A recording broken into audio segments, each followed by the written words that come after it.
लगाते हैं। हम जो ये मोल्ड ले रहे हैं इसको हम वन पीस मोल्ड कहते हैं। वन पीस मोल्ड इसलिए कहते हैं क्योंकि इसमें से हमें बस एक ही पीस निकलेगा। तो एक होता है रबड़ मोल्ड, एक होता है सिलिकॉन मोल्ड। ये रबड़ और सिलिकॉन मोल्ड है, उसमें से हम बहुत सारे पीस ही निकाल सकते हैं। लेकिन आज मैं आपको ये बताऊंगा कि हम वन पीस मोल्ड कैसे लेते हैं। ये सस्ता होता है, पीओपी के साथ हम इसको लेते हैं। तो इसके लिए हमें चाहिए होगी पीओपी। पीओपी के साथ लेंगे। ये हमने वॉल लगा दी है शीट्स की। तो एक इस साइड बन गया पार्ट, एक इस साइड बन गया पार्ट। अब हम इसके ऊपर लगाएंगे पीओपी। पीओपी मिक्स कर, ये है प्लास्टर ऑफ पेरिस। इसको हम पीओपी भी कहते हैं शॉर्ट फॉर्म में। तो प्लास्टर ऑफ पेरिस को हम मिक्स कैसे करते हैं वो मैं बताता हूँ। पहले हमें एक बाउल में पानी ले लेना है। पहले हम ये पीओपी को नहीं डालेंगे, उसके ऊपर पानी डालेंगे। हम पानी में पीओपी डालते हैं, इससे अच्छे मिक्स होती है। हम इसको पानी में मिक्स करते हैं। जब इसके ऊपर एक लेयर आ जाती है ना पीओपी की, हम इसे छोड़ देते हैं। फिर जब क्रैक्स आते हैं उसके बाद अच्छे से मिक्स करके हम अपने ऑब्जेक्ट पे लगाते हैं। जैसे कि कैमल के ऊपर हम इसको लगाएंगे।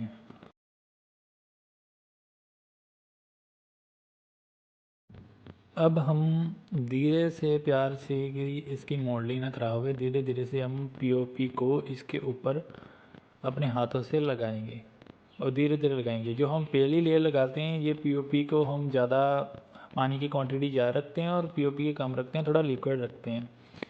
वो लिक्विड इसलिए रखते हैं कि इसकी डिटेलिंग में चली जाए। थोड़ी पतली रखते हैं। जो मैं पीओपी लगा रहा हूँ थोड़ी सी हार्ड है। अगर आप फर्स्ट लेयर लगाते हैं ना, लेयर बाई लेयर लगाते हैं पीओपी की, तो जो फर्स्ट लेयर लगाते हैं इसको हम थोड़ा सा पतला रखते हैं तो ताकि डिटेलिंग में चला जाए। तो ये मेरी थोड़ी सी हार्ड है, लेकिन आप जब भी लगाओ तो थोड़ी सी और लिक्विड होनी चाहिए। ये थोड़ी सी हार्ड है तो आप इसको हमेशा रखो। तो पहले जो लगाएं वो थोड़ा सा पतला हो मटेरियल, फिर लगाएं जो इसकी डिटेलिंग को अच्छे से चला जाए, एकदम से ऊपर उसके छप जाए।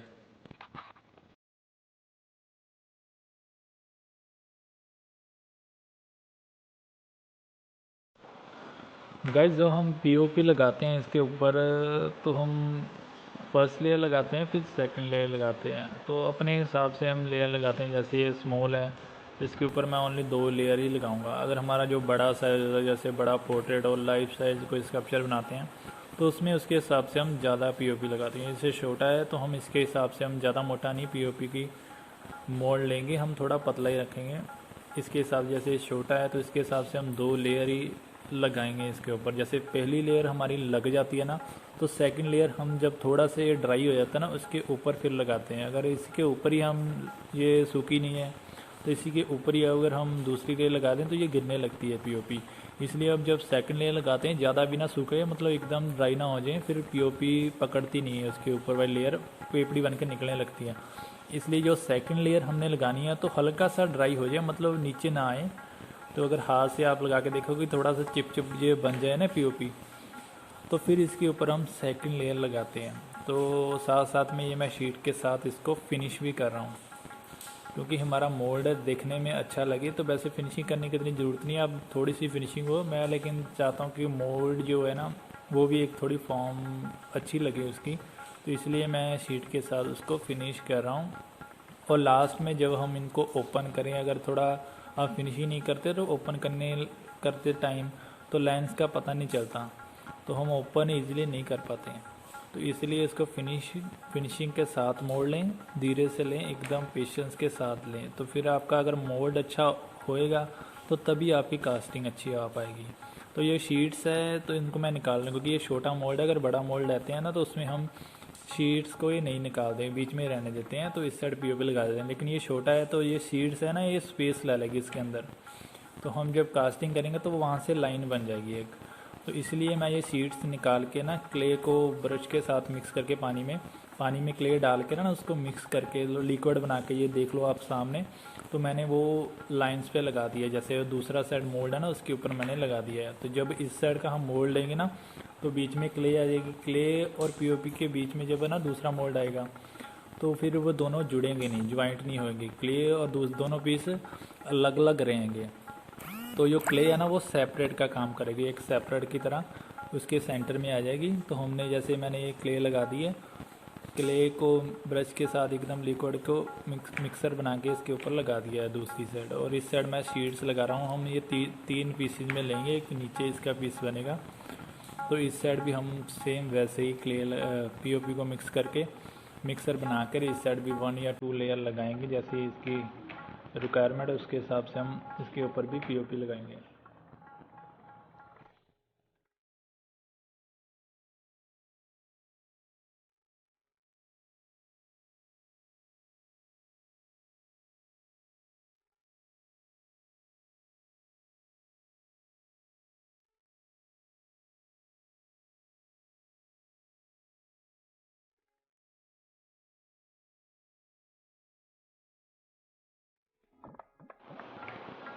गाइस जब हम पीओपी कोई भी होती है ना, हम लेके आते हैं। कई बार पीओपी हमें शॉप से कई बार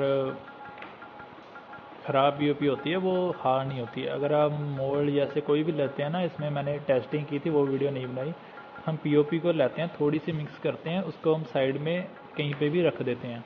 जब पीओपी वो देखते हैं कि वो हार्ड हो रही है नहीं, तो कभी हम जब स्कल्पचर बनाते हैं ना, तो पीओपी की टेस्टिंग, किसी भी मटेरियल की टेस्टिंग करनी बहुत ज़रूरी होती है। कई बार ऐसा होता है हम पीओपी ले आते हैं, वो ख़राब निकलती है। हम मोल्ड के ऊपर जब हम ऐसे लगा देते हैं ना, वो ड्राई नहीं होती, तो हमारी मॉडलिंग सब ख़राब हो जाता है। इसलिए कभी भी आप अगर कास्टिंग या मोल्डिंग कुछ भी कर रहे हो ना, तो मटेरियल की टेस्टिंग करनी बहुत ज़रूरी है। तो मैं जब भी लेके आता हूँ तो पीओपी थोड़ी सी निकाल कर ना उसको हार्ड करके देखता हूँ। अगर वो हार्ड हो रही है तो उसे हम तोड़ के देखते हैं, उसमें से अगर साउंड आ रहा है थोड़ा टक्का, तो फिर वो पीओपी एकदम सही होती है, फिर उसमें हम कास्टिंग करते हैं।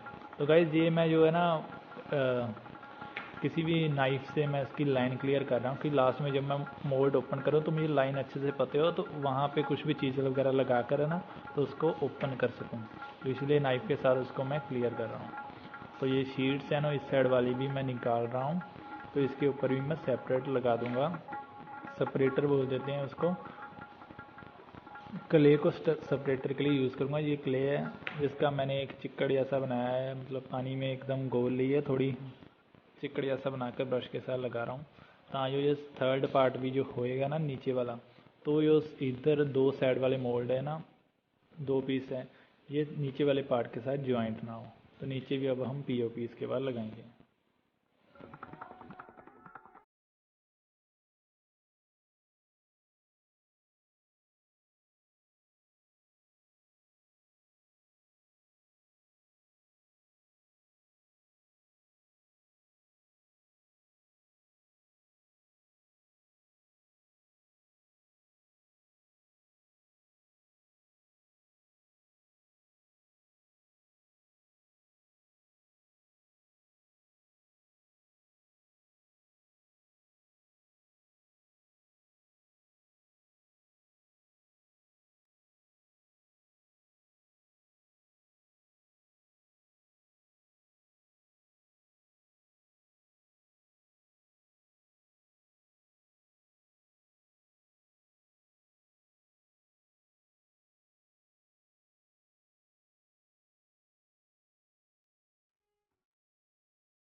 गाइस जो पीओपी है, ये हम इसको हम 2 या 3 घंटे छोड़ देते हैं। जैसे स्मॉल है, स्मॉल पीस है, अगर बड़ा पीस हो तो हम दूसरे दिन ओपन करते हैं। वैसे 4 या 5 घंटे के बाद एकदम से पीओपी ड्राई हो जाती है, तो हम 4-5 घंटे के बाद हम ओपन कर सकते हैं। जैसे ये इसको मैंने 2 या ढाई घंटे के बाद ओपन कर रहा हूँ, कम से कम दो घंटे के बाद ही ओपन कर रहा हूँ। तो ये नाइफ के साथ लाइन क्लियर कर रहा हूँ कि मुझे पता चल जाए ये पीस इस साइड वाला है और दूसरा पीस उस साइड वाला, उसकी लाइन को मैं नाइफ के साथ क्लियर कर रहा हूँ। तो ताकि मुझे पता हो कि ये पीस इस साइड वाला ऐसे, जैसे वो मैं क्लियर कर रहा हूँ, आप देख रहे होंगे शायद वीडियो में, तो लाइंस दिख रही है, ये इस साइड वाला पीस है और दूसरा उस साइड वाला पीस। तो हम नाइफ के साथ उस लाइन को क्लियर करते हैं। पहले हम लाइन को क्लियर करते हैं, फिर हम चीज़ें जैसे स्मॉल पीस है, हम किसी भी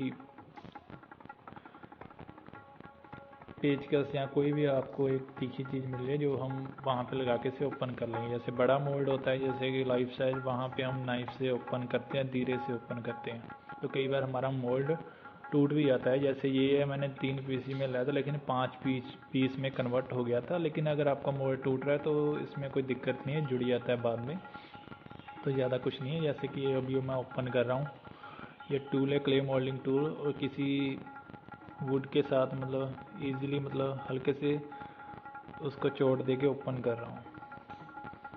तो धीरे से कभी भी आप मोल्ड ओपन करें तो पेशेंस के साथ धीरे से इसको ओपन कीजिए, क्योंकि ये मोल्ड है यही हमारा अच्छा निकलेगा तो लास्ट पे कास्टिंग अच्छी होगी। मोल्ड ही ज़्यादा मेन होता है। तो जैसे पीओपी में इसमें थोड़ी सी फिनिशिंग कम आती है, तो अगर दूसरे मोल्ड होते हैं जैसे रबड़ मोल्ड, सिलिकॉन मोल्ड, वो इजीली भी ओपन भी हो जाते हैं और इसमें फिनिशिंग भी ज़्यादा आती है। तो नेक्स्ट वो ब्लॉक में जब बनाऊंगा तो वो रबड़ या सिलिकॉन मोल्ड में बनाऊंगा तो बताऊंगा कि वो हम कैसे लेते हैं। पर शायद सेम ही होता है, थोड़ा सा फ़र्क होता है, लेकिन उसमें ये है कि उसमें हम बहुत सारे पीस ही निकाल सकते हैं। जैसे ये देखिए मेरे 2 पीस निकलने थे लेकिन ये ब्रेक हो गया, लेकिन इसमें कोई दिक्कत की बात नहीं है, ये जुड़ जाएगा बाद में, हमें ये जुड़ जाता है। तो अभी हम दूसरा पीस निकाल रहे हैं।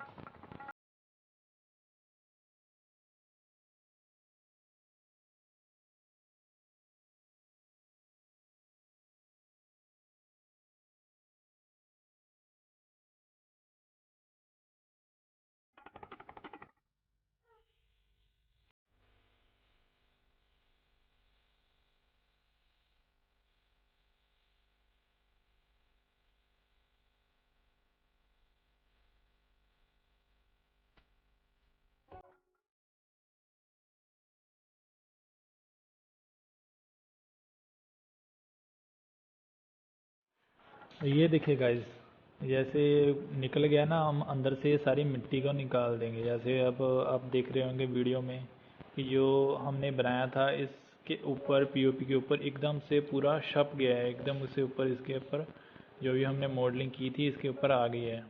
जो देखिए शायद आपको वीडियो में दिख रहा हो, मसल वगैरह जैसे कैमल के थे वो इसके अंदर एकदम से छप के एकदम से आ गए हैं। तो जैसे ये हमारा फेस वाला भी थोड़ा ब्रेक हो जाता है मेरा मोल्ड, लेकिन ये दिक्कत की बात नहीं है, ये जुड़ जाएगा, ज़्यादा प्रॉब्लम नहीं होती। अगर हम पीओपी में मोल्ड रहते हैं इसको जॉइंट हो जाता है। अगर बाद में कास्टिंग भी हमारी थोड़ी ख़राब आती है तो वो भी हमारी रिपेयर हो जाती है। जैसे ये देखिए कितना अच्छा, बहुत अच्छा मोल्ड है, फिनिशिंग के साथ आया। तो इस साइड वाला भी अब हम पीस को ओपन करेंगे धीरे से।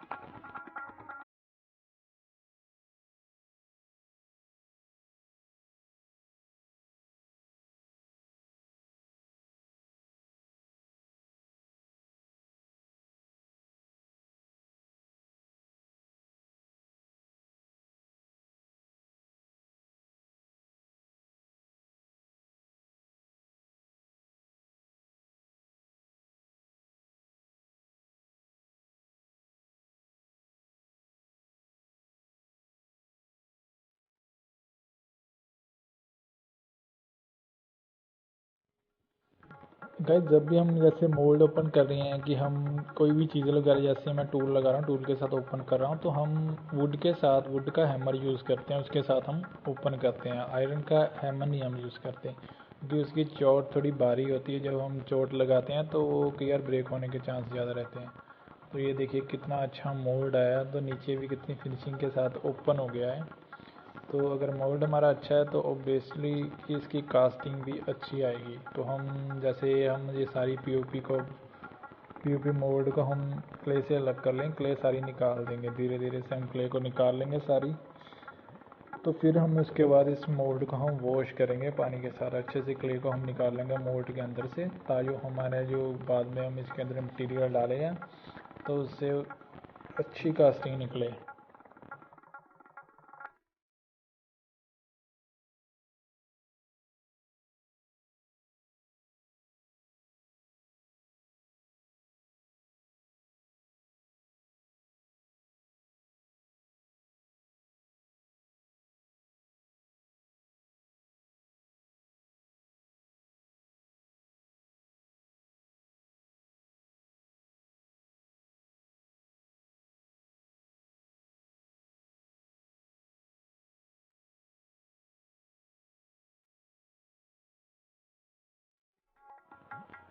गाइस मोल्ड के अंदर से मिट्टी को अच्छे से निकालने के बाद हम इसको वॉश करते हैं। जैसे मैं ब्रश ले रहा हूँ, सॉफ्ट ब्रश आप कोई भी यूज़ करेंगे कि इसके अंदर की मोल्डिंग ख़राब ना हो, तो हम सॉफ्ट किसी भी ब्रश के साथ इसको हम अंदर से फिनिश करेंगे, क्ले को अच्छे से साफ़ कर देंगे। अगर कोई भी अंदर इसके अंदर डस्ट है तो उसको हम अच्छे से साफ़ कर लेंगे, मोल्ड को अच्छे से वॉश करेंगे। तो उसके बाद हम इसको थोड़ी देर ड्राई होने देंगे, हल्का सा पानी जब सूख जाता है इसके बाद हम सेपरेटर यूज़ करेंगे। यो सेपरेटर हम इसलिए यूज़ करते हैं क्योंकि लास्ट में हम जो केमिकल डालेंगे तो ये है सेपरेटर। तो गाइस ये जो सेपरेटर है मैं यूज़ कर रहा हूँ, वैसे तो ज़्यादातर आर्टिस्ट यूज़ करते हैं वैक्स बॉल, तो जैसे हम ग्रीस भी कह देते हैं, ग्रीस होती है जो हम लगाते हैं किसी भी हम गाड़ी चैन वगैरह पे लगाते हैं साइकिल की, तो वो भी कई यूज़ करते हैं। लेकिन मैं ये यूज़ कर रहा हूँ डालडा घी, क्योंकि ये हमारे घर में इजीली मिल जाता है। तो मेरे पास ग्रीस नहीं थी, हम डालडा घी भी यूज़ कर सकते हैं। जो घी होता है जमने वाला एक होता है, एक होता है दूसरा रिफाइंड घी, एक होता है डालडा घी। तो डालडा घी को मैंने गैस पे पिघलाकर तो सभी मोल्ड में अंदर लगा रहा हूँ, ताकि हम लास्ट पे हम केमिकल डालेंगे इसके अंदर तो वो मोल्ड के साथ चिपकेगा नहीं। जैसे ये हमारा जो मोल्ड है ना, ये पीओपी में लिया है, इसके साथ वो केमिकल चिपकेगा नहीं, तो आसानी से निकल जाएगा। हम इसके अंदर डालडा घी को एक सेपरेटर के तौर पे हम यूज़ करें।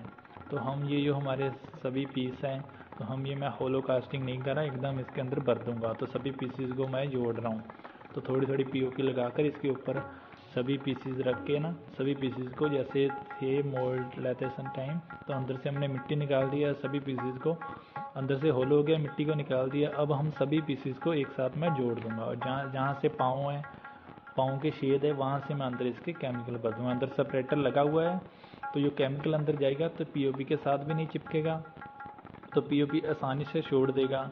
तो ये सारे पीसेस मैं जोड़ रहा हूँ, और साइडों पे जितनी भी लाइन है तो वहाँ पे पीओपी का लगा रहा हूँ कि कहीं से भी लीकेज ना हो। अगर हम इसके अंदर कोई भी केमिकल भरूँगा तो वो लीकेज ना करे, इसलिए मैं पीओपी के साथ सभी पीसेस को जोड़ के अंदर से पूरा एकदम से पैक कर दूँगा सभी साइडों से।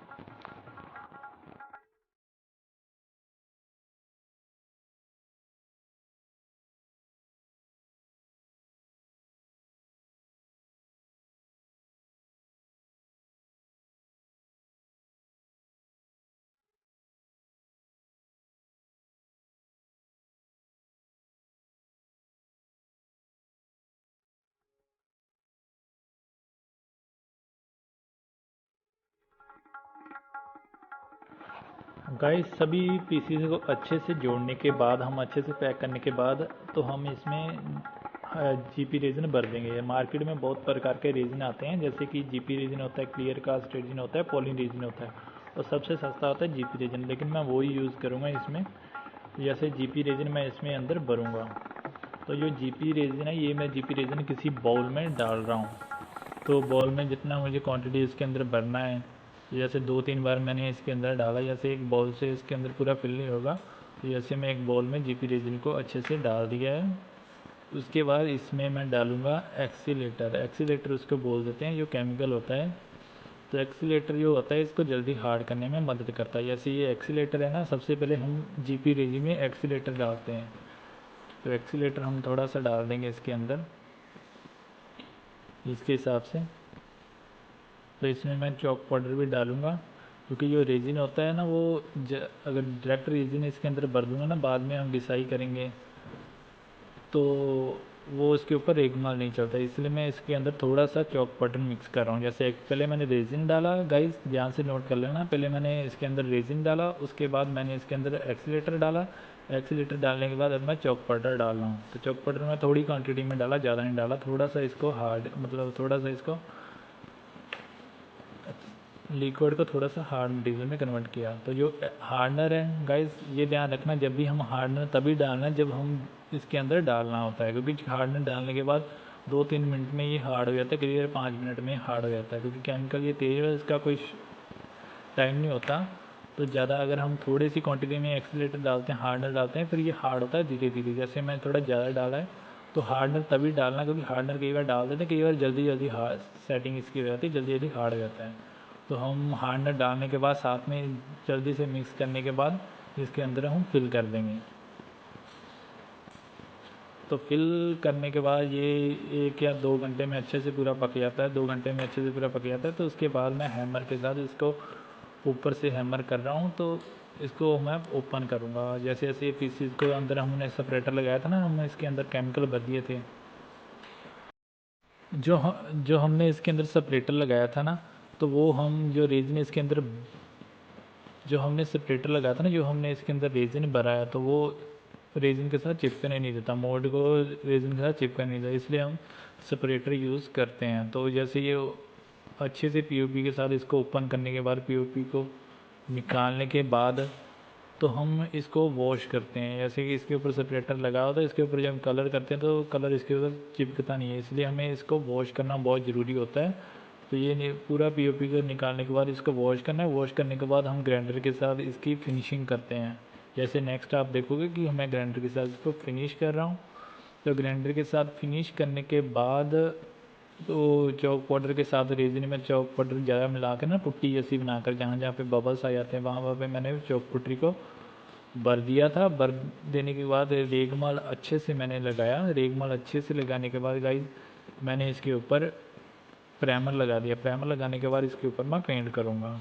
तो आपको आई होप सब समझ आ गया होगा, मैंने पूरा डिटेलिंग में आपको बताया। अगर कोई भी पॉइंट आपका रह जाता है तो प्लीज़ मुझे कमेंट कर दीजिए, तो मैं आपको उसका बता दूंगा कि कैसे करना है। आप मुझे कांटेक्ट भी कर सकते हो कि इसकी पार्ट कैसे बनानी है मोल्ड लेने के लिए। अगर कोई भी आपको डाउट हो तो प्लीज़ आप मुझे कॉल मैसेज कर सकते हो any time.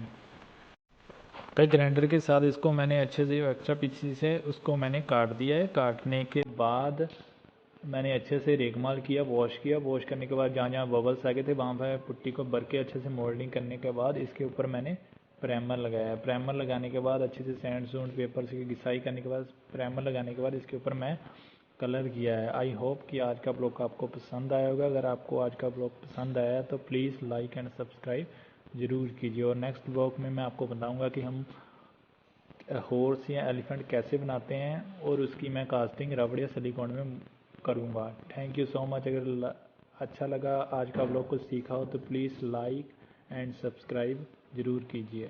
Thank you so much guys.